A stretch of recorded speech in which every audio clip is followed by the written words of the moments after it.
Au stade Alassane Djigo de Pikine pour vous donner les détails de cette journée ma bàyyi la nga nuyoo nga présenté wu en même temps ak ñi nga xam ñoom ñoo ñuy seetaan. waaw man maa coach Tony Junior Diatta alias le general manager et voilà nekk dans le marketing et le management du sport. Monsieur Diatta gis nañu li nga xamante ne moom moo fi jot a xew. On a vu la rencontre qui s'est achevée entre Rakadiou et Manko si je ne m'abuse. Gis nga li nga xam ne moom mooy la déroulée de cette rencontre en tant que technicien ban jàngat nga ci am.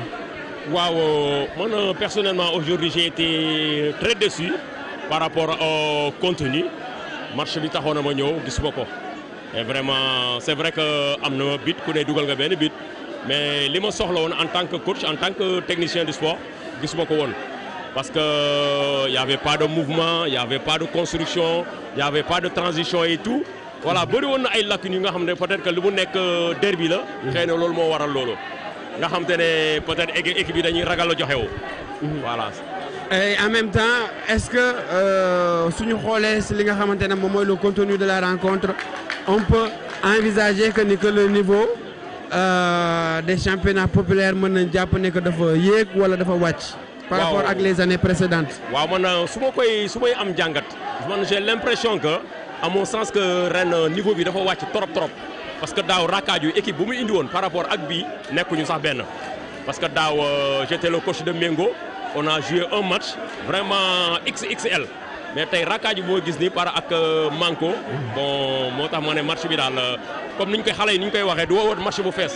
donc boo xoolee yeneen zones yi tamit yi ma jot a seetaan niveau bi dafa commencé di wàcc bu baax a baax nag je ne sais pas qu'est-ce qui est à l'origine de tout ça.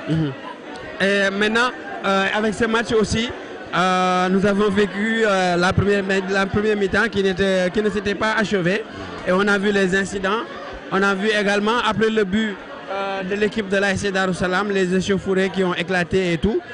Quelle est votre analyse sur cette situation? Wow, c'est une situation très lamentable, très déplorable.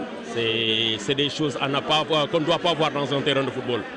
Fi nga xamante ne ñi nga xam ne ñoom ñooy encadreurs ñooy éducateurs yi ñooy dirigeants yi ñooy coach yi bu ñu demee di envahir terrain bi di fekki quatrième arbitre ou bien beneen arbitre de touche bi et c'est loolu dafa grave parce que il faut pas inciter les gens à la violence parce que li am solo bi am solo football sport gentleman la ku dul gentleman amoo ci wàll man en tant que éducateur et nanguwuma un coach nga am de tel comportement beneen bi si topp mooy ci calcul yi ñu nekk noonu Daaro bu gagné day jël deuxième te il fallait que sant yàlla door que 3-0 ba 4-0 pour mun a qualifier donc ñoom jël nañ benn but mentalement sur le plan mindset ñoom ils se sont dit que ils sont carrément out ils sont carrément éliminés donc loolu moo indi lii donc le public qui n'a rien compris dañuy jàpp ne arbitre bi da leen léser da leen sàcc et tout mais affaire bi du foofu c'est l'encadrement l'organisation qui pose problème donc yooyu dafa am yoo xamante ne koñ ba lañ ko war a régler parce que équipe bu mag tout d'abord il faut que il te doit d'avoir un grand dirigeant un grand entraîneur et de très bons joueurs loolu boo ko amee vraiment dafay mel ni c'est la mayonnaise mais boo ci manqué benn rek y a un problème. On peut aussi pointer du doigt ce qui est du management concernant les équipes. waaw xam nga yaa ngi laal sama domaine li nga xam ne sama domaine la le management du sport et ici c'est vrai que c'est l'informel et y a rien de sérieux y a rien de professionnel mais le management on te dit que c'est l'ensemble de gestion appliquée à l'industrie du sport en termes d'événements en termes de marketing en termes de structuration mais loolu dañ koy gis léegi ci nawetaan yi am na ASC yoo xamante ne da nga leen di xool da ngay defe ne ay équipe pro la ñu ay équipe championnat la ñu mais donc bu fekkee amoo dirigeants yi nga xam ne am nañ gis-gis boobu am nañ vision boobu amuñu connaissance par rapport à ce qui tourne autour de l'industrie du sport particulièrement le football ça pose problème des gamins de rien du tout qui se rebellent ay xale yu 15 ans di sànni ci ay terrain yoo xamante ne mënul ñu pas sax pour ñu am ko problème la nit ñi di leen seetaan ci loolu c'est-à-dire nit ñi il faut que ñu éduquer leen d'abord à la maison nit ñi ci kër yi lañ leen war a yare mais du ci terrain yi donc loolu beneen problème la donc et l'on constate aussi ce qui se passe au niveau des gradins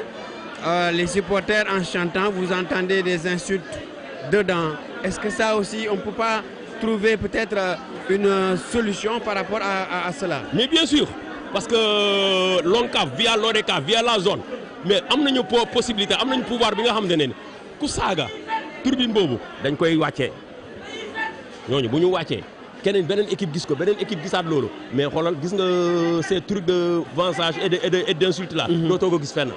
mais bu fekkee ne les gens dañuy def lu leen neex et tout après amul suivi c'est un problème. C'est un problème.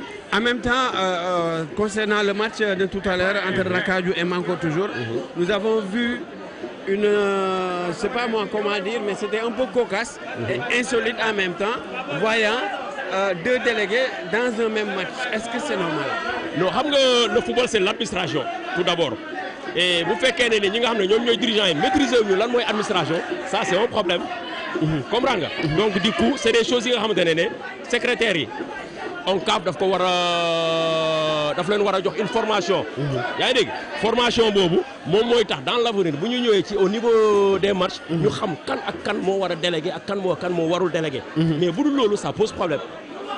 Et donc qu'est-ce que vous pensez pour l'avenir de ces championnats populaires? Pardon? Qu'est-ce que vous pensez de l'avenir de ces championnats populaires? Ouais, mais l'avenir du championnat populaire, mais c'est comme Nico État bi waxee. Tout d'abord, à partir du mois d'octobre, nous avons arrêté. Donc, dans l'avenir, les gens ont compris que bu État respecté lolo.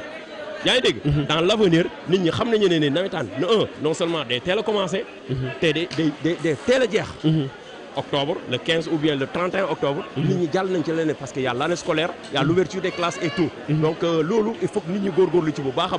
Donc, ce que je veux dire, l'État, ce qu'il veut régler, il faut régler.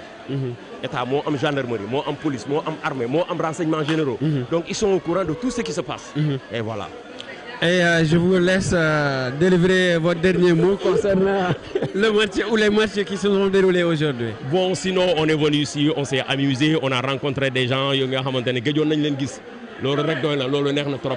mais li ñaan yàlla et na li jeex ndax li amul wàllu ci sport rawatina ci football ñun ci la ñuy xëy bu dëgg bëccëg te dañuy ñaan yàlla suñu doom yi suñu jarbaat suñu sëcc nekk de futurs très grands jours mais am na de tels comportements yoo ko yoree fii yow tu n'aspires pas à devenir un grand jour c'est malheureux quoi. Mais merci à Actu Info et Pathé le grand caméraman.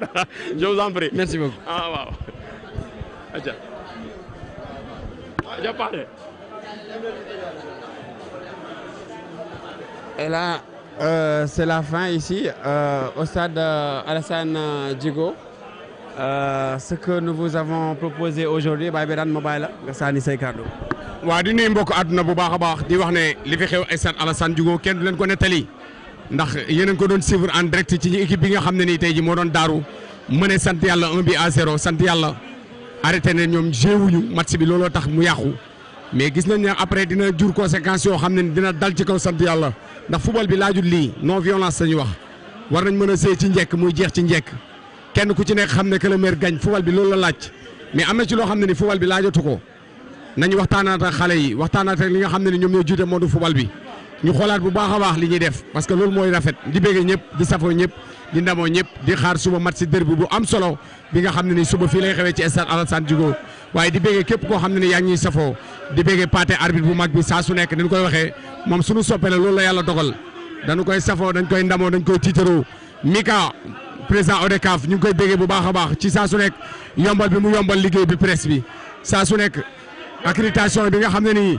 mettre na ko ñi nga xam ne ni ñoom ñooy Actu Info mi ngi lay jaajëfal bu baax a baax di wax ne yaa ngi jàpp ci liggéey bi ca kaw ca kanam ci lu baax gàcce ngalaama mbokk internet yi. Alors voilà, mesdames et messieurs, c'était ce que nous vous avons proposé ici au stade Alassane Djigo de Pikine. Demain, nous vous donnons rendez-vous pour le programme. Vous aurez un match phare, un match derby entre l'ASC Penchi et l'ASC Ndokhmi. Nous vous donnons rendez-vous demain, Inch'Allah.